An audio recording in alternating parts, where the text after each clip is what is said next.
ये साइज है पंप का, 250 ग्राम का है, 10 लीटर 1 मिनट में पंप करता है।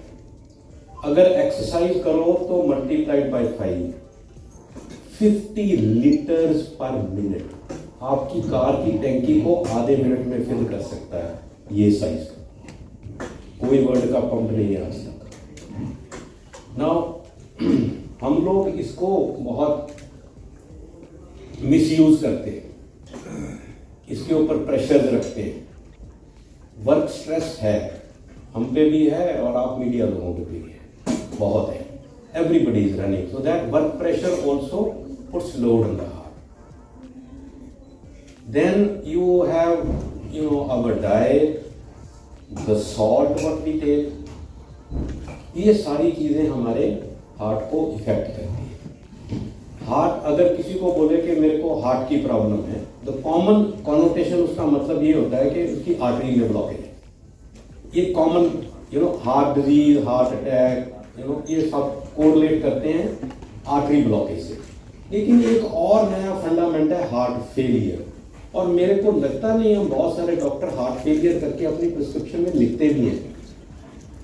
ओके, सो आप लोगों को वो पता भी नहीं होगा कि हार्ट फेलियर डॉक्टर ने कहाँ लिखा है या किसको कह रहा है डॉक्टर हार्ट फेलियर। तो वो लिखेंगे CHF छोटा फॉर्म में, कंजेस्टिव हार्ट फेलियर, राइट। सो मैं अगर बताऊं कि अगर डॉक्टर किसी ने किसी मरीज को कोई दवाई शुरू करी हार्ट फेलियर की, तो आपको कैसे पता लगेगा कि यह हार्ट फेलियर है। देखो, मेरा एक रिक्वेस्ट है ये फार्मा इंडस्ट्री से, कॉमन मैन से and media is such a wonderful connect. You can give information to general public, जो वो वाली इंफॉर्मेशन जो उनको चाहिए, ना जो मेरे को चाहिए, ना जो फार्मा इंडस्ट्री को चाहिए। मैं वही बात करूंगा जो उनको चाहिए। दो मोटी चीजें बताऊंगा। सबसे पहले कि हार्ट फेलियर के सिम्टम क्या है। हार्ट फेलियर चीज क्या है? हार्ट फेलियर का मतलब नहीं हार्ट फेल हो गया और काम खत्म, नहीं, ये हार्ट फेलियर नहीं है। हार्ट फेलियर का मतलब है कि हार्ट पंप नहीं कर पा रहा एडिक्वेटली बॉडी को खून सप्लाई करने के लिए। कॉमन जो आप एग्जांपल हार्ट फेलियर की देखते हो कि किसी बंदे की हार्ट की पंपिंग कम होगी, जिसको इजेक्शन फ्रैक्शन डॉक्टर लोग देते हैं, पंपिंग कम हो गई जी हार्ट की, ये कॉमन सुना है। सो पंपिंग कम होने का मतलब है ये हार्ट फेलियर। हार्ट को 100 ml ब्लड दो, 60 को बाहर पंप कर दे, 40 अंदर रह जाए, तो उसकी पंपिंग होगी 60%। तो जब पंपिंग 60 से नीचे आई तब प्रॉब्लम शुरू। अब सिम्टम क्या है? मेन 3 सिम्टम है, सांस चढ़ना, सोजिश आना और फटीग, राइट। तीनों का एक मैकेनिज्म है मोटा मोटा जो जनता को जानना चाहिए, क्योंकि इलाज भी वहां से शुरू होगा। हमारे जो लंग्स की जहां पे हमारे ऑक्सीजनेशन होती है, उसकी जो मेम्ब्रेन है, हम एनिमल किंगडम से आए, पानी से बाहर निकले, फेफड़े मिले, अब ऑक्सीजन चाहिए। अब ऑक्सीजन कैसे आएगी? अब ये हवा से आएगी और हवा ब्लड के कांटेक्ट में आएगी और ब्लड वहां पे कुछ सेकंड के लिए रुकेगा, फ्लो के लिए, परमानेंट वही नहीं खड़ा रहेगा लंग में।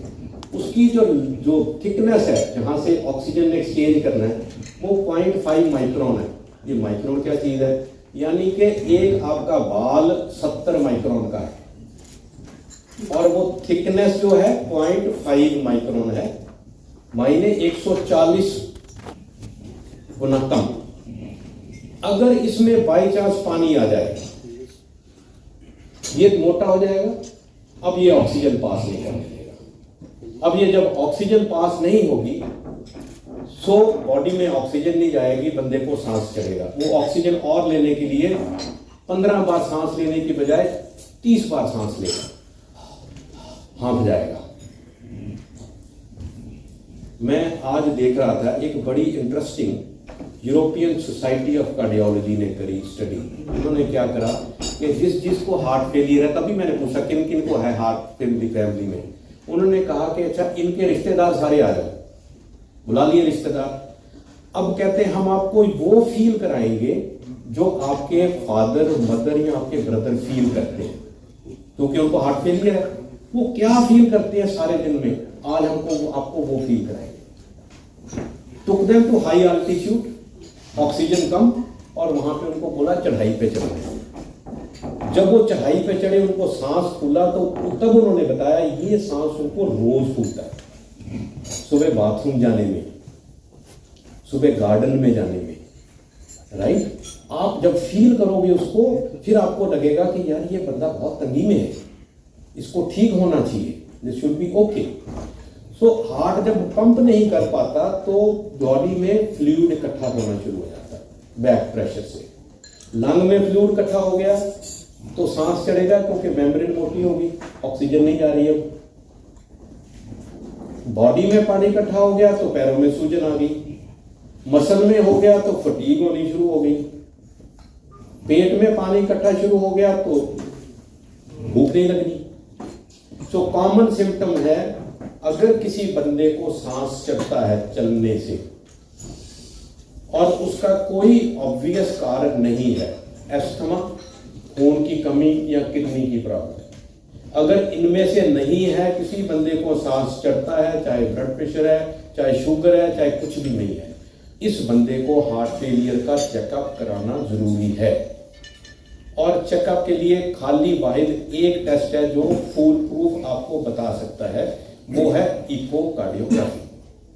ईसीजी में नहीं आता अच्छी तरह से, एक्सरे में नहीं आता अच्छी तरह से, सो एक ही टेस्ट है, ब्लड टेस्ट में नहीं आता। सो वाहिद एक टेस्ट इकोकार्डियोग्राफी जो मेरे को पंपिंग बताएगा, हार्ट की पंपिंग कितनी है, तो मैं उस पंपिंग के हिसाब से बता पाऊंगा इसको हार्ट फेलियर है या नहीं है। अब ये सारा मुद्दा, ये डिस्कशन हो क्यों रही है हार्ट फेलियर के ऊपर, क्यों डिस्कस कर रहे हैं हार्ट फेलियर, कितना इंपॉर्टेंट है।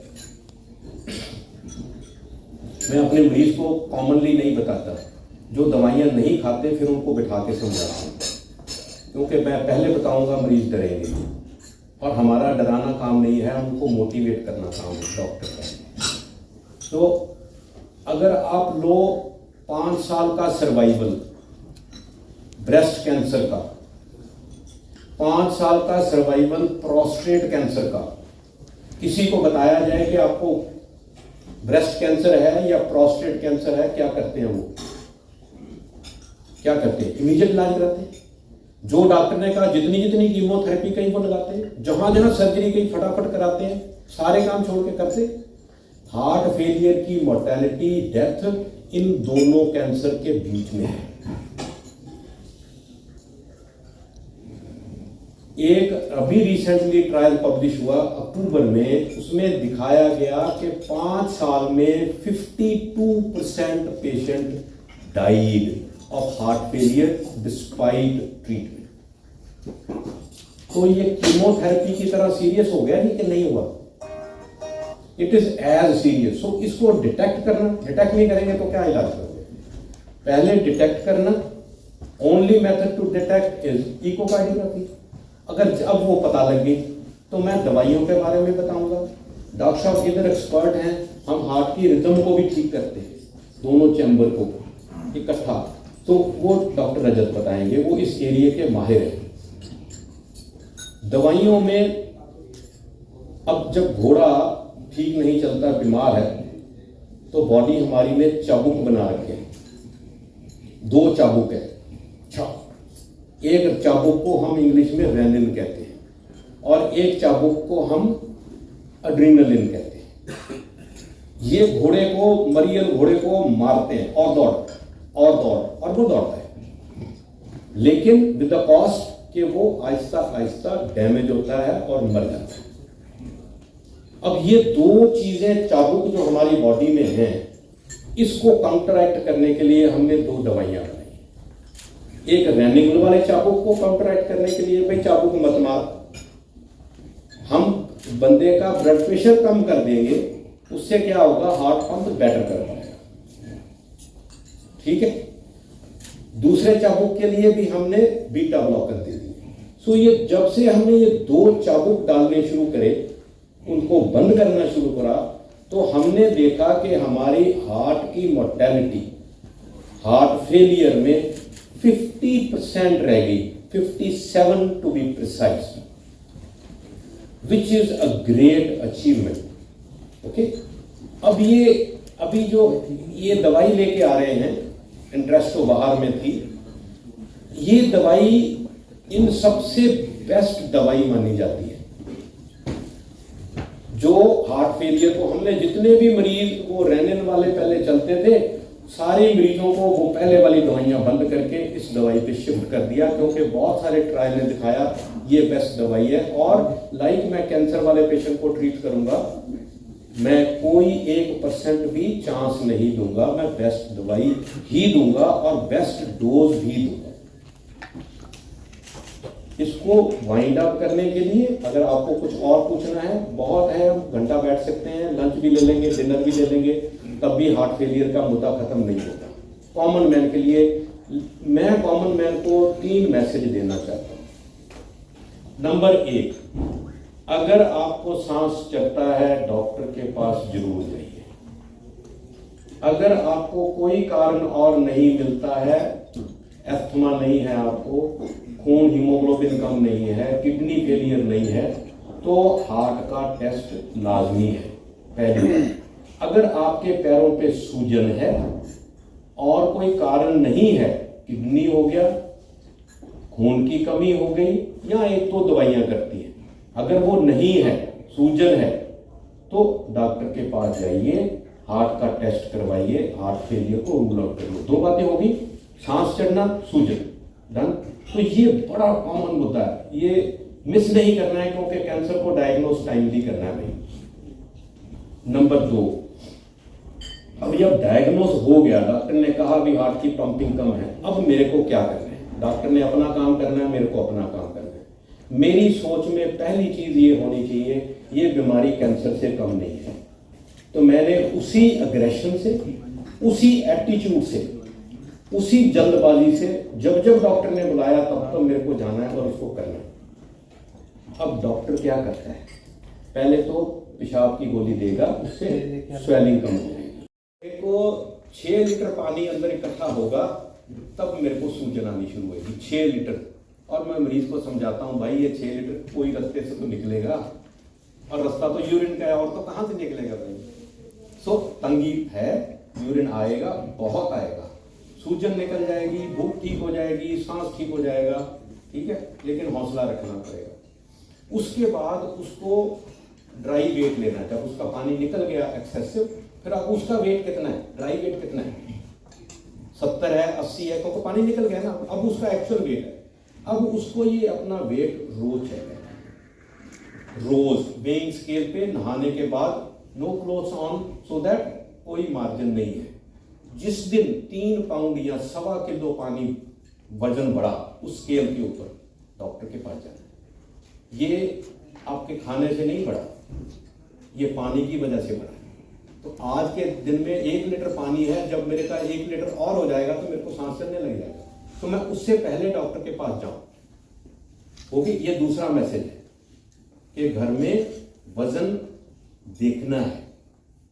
तीसरा मैसेज, डॉक्टर लोग ये दवाई देते हैं बीपी कम करने की। मैं कॉमन एग्जांपल देता हूं, टायर में अगर प्रेशर कम रखोगे, अगर टायर या ट्यूब कमजोर है तो वो फटेगी नहीं, सो आगे वाला प्रेशर कम रखो। सो वो क्या करते हैं कि आहिस्ता आहिस्ता दवाई, जैसे इनका दवाई है इंट्रेस्टो या जो अजमाडा, वो क्या करते हैं, हम आहिस्ता आहिस्ता दवाई बढ़ाते हैं, ब्लड प्रेशर की बढ़ाते जाते हैं टू द मैक्सिमम लेवल जहां तक हम पहुंच पाते हैं। तो यहाँ पे आप उनको डॉक्टर के साथ कोऑपरेट करना है। शुरू में हफ्ते बाद भी डॉक्टर ने बुलाया, 2 हफ्ते बाद भी बुलाया, तो जहाँ